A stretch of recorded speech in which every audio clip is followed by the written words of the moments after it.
வணக்கம். இன்றைக்கி நம்ம என்ன பார்க்க போகிறோன்னா நாகர்கோயில் கஞ்சி செய்ய போகிறோம். அதுக்கு இந்த கிளாஸில் அரை கிளாஸ் அரிசி, அரை கிளாஸு பாசிப்பயிறு, இந்த பச்சை பாசிப்பயிறு அது போட்டுக்கலாம், இல்லைன்னா தட்டாம்பயிறு போட்டு செய்யலாம்.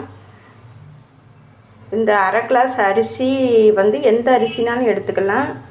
நீங்கள் சாப்பாட்டு அரிசி எந்த அரிசினாலும் போட்டு செய்யலாம். இது கூட ஒரு 4-5 பல் பூண்டு உரித்து போட்டுக்கோங்க.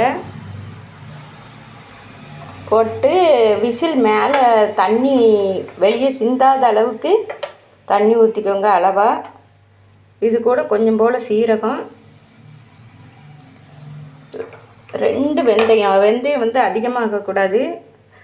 வெந்தயம் உடம்புக்கு நல்லதுங்கிறதுனால வாசத்துக்காகவும் 2-3 வெந்தயம் போட்டுக்கோங்க. அதிகமாகிட்டால் கசக்கும்.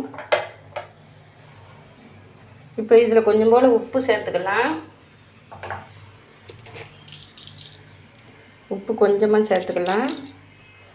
சேர்த்து ஒரு 5 விசில் நல்லா அடிக்க வச்சு இறக்கிடலாம்.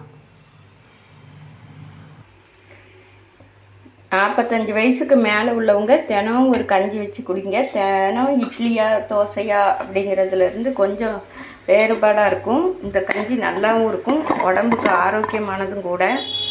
ஒரு 4-5 விசில் வச்சு எடுத்துட்டு கஞ்சிக்கு தேவையான அளவு தண்ணி சேர்த்து லைட்டாக கொதிக்க வச்சு முருங்கை இலை ஏதாவது போட்டு இறக்கி சாப்பிடலாம். விசில் எடுத்துடலாம். இப்போ பார்ப்போம் கஞ்சி வெந்துட்டான்னு சொல்லி. கஞ்சி நல்லா வெந்துட்டு இது கூட உங்களுக்கு எவ்வளவு தண்ணி தேவையோ அந்த தண்ணியை சேர்த்து முருங்கைக்கீரை ஏதாவது கீரை வகைகள் கிடச்சா போட்டு கொஞ்சம் கொதிக்க வச்சு உப்பு பார்த்து இறக்கிக்கோங்க. சூடான சுவையான கஞ்சி ரெடி. நாகர்கோயிலில் இதைத்தான் மாலை உணவாக விரும்பி சாப்பிடுவாங்க. நீங்களும் இதை மாதிரி பாசிப்பயிரை வச்சு சாப்பிடுங்க, ரொம்ப நல்லது. வணக்கம்.